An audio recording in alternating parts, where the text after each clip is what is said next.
Накануне в столице глава республики Айсен Николаев встретился с финалистами первого этапа конкурса по разработке архитектурной концепции парка будущих поколений. Кто займется проектированием объекта, станет известно 23 января будущего года, а пока российские архитекторы приехали в столицу с целью познакомиться с жизнью якутян, их укладом жизни, узнать о тенденциях в сфере культуры и архитектуры. Все это должно облегчить работу конструкторам по проектированию парка.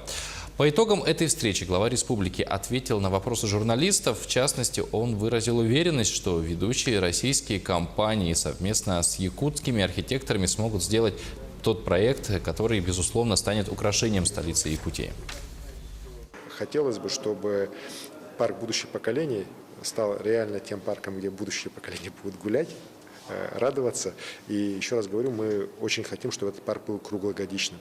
То есть ряд помещений, они будут эксплуатироваться круглогодично. И с самого начала вот мы высказываем желание, чтобы к эксплуатации этих территорий был привлечен малый бизнес.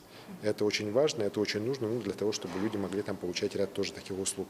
Ну и малый бизнес, это, на мой взгляд, тоже важно. И очень нужно, чтобы с самого начала уже в проектах вот все эти объекты были заложены.